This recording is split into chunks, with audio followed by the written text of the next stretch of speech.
What if I told you that the best time to start YouTube is when no one's watching? Not because you're chasing views, but because you're building a time capsule. Hi, it's Ukes. I left the path of prestige to become a baby YouTuber building in public, and one of my videos just went viral. This video is a reminder to myself and maybe you that this was never about chasing virality. It was about documenting the process. And if you're watching this, future me, maybe you're thinking your next video needs to go viral too. But this is your reminder. You started this channel back when it was you and your front-facing camera, and that was already enough. So come back to this after you've had your viral moment to remind yourself why you really started.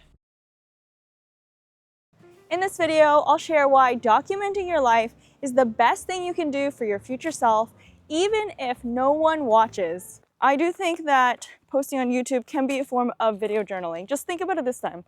When was the last time that you went and found your notebook or your private journal and found a pen and paper and started journaling? When was the last time that happened? Now think about when was the last time you grabbed your phone and started opening up photos and scrolling through it. You're probably on your phone right now. Well, there's nothing stopping you from turning on the camera app and turning it around to face yourself and just talking into the camera. And even better, use the back camera so you're not even looking at yourself to even get rid of more of that self-criticism. Before I really posted my very first video on my channel, I opened my phone and I video journaled. This is day 1 of me recording myself speaking to a camera. Day 5 of speaking into a camera for 5 minutes every day for 14 days in a row in October, just to get used to talking to a camera. Then I posted my first video, which was on a topic that I had found interesting.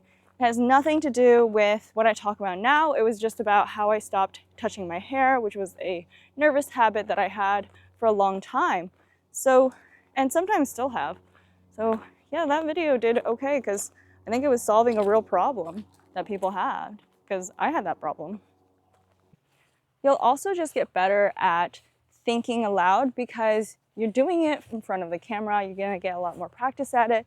And if you're making videos on similar topics, then you'll refine your thought process over time. If you're thinking about doing a YouTube channel, especially if you've just been laid off and you want to figure out how you're spending your time, is it the best way, and just remember this time when you don't have work, I think this is a really valuable way to do it. Just document your life. It doesn't have to be every single week if that's too much effort. And maybe for a while you might feel like you're shouting into the void, but that void, even if the only viewer is you, that's still super valuable because you will remember how you felt, what you were thinking, what your thought process were. It's basically a visual decision log for yourself. Having a decision log is really helpful because even if the outcome isn't what you want or what you imagine it to be, knowing what you were thinking and what you were, and knowing what kind of information you had at the time is still really helpful for you to put that decision into perspective. Even if you don't get any views, it's still worth having that periodic check-in on what you're thinking, what's important to you, and how you even speak. I was at a conference 10 years back and vlogging for it, and I watched myself recently and I realized that 10 past years ago, I spoke with so little pause. Where did that person go? And it's a good way to have that in your own record so that when you look back, you can say, hey, I used to be somebody that I really admired. I admired that part of myself, and I want to get part of myself back again. You might not get any views, but you have something unique about your story that you can find through the process of talking about it. You will learn new skills on this journey, and you'll also feel like you are keeping up with new technology. For example, I am now learning how to work with an editor and give feedback. At some point, your videos will resonate with somebody. And if that person finds it useful, then YouTube will figure out, if this person found it useful, here are other people that are like this audience member, and push it out to those folks.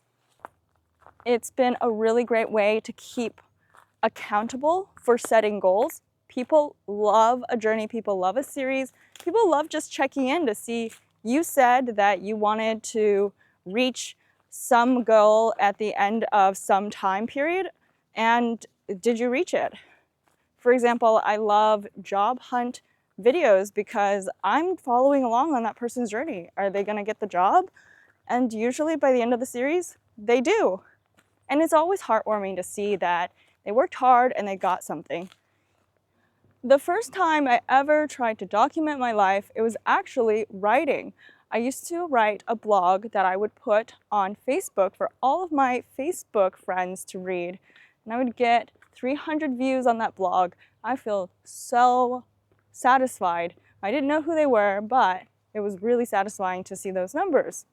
And I think YouTube is just a continuation of that, but updated for how people are consuming information now. People aren't reading as much anymore. They are wanting to hear, see, just experience more. If you've been thinking about making videos, take this as your sign.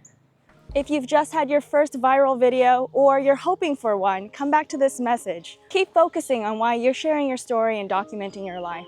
Thanks for being here. And next week, we're going to talk about how do you decide if your life and your path is meaningful enough for you. If you're interested in that, subscribe and follow along on the journey.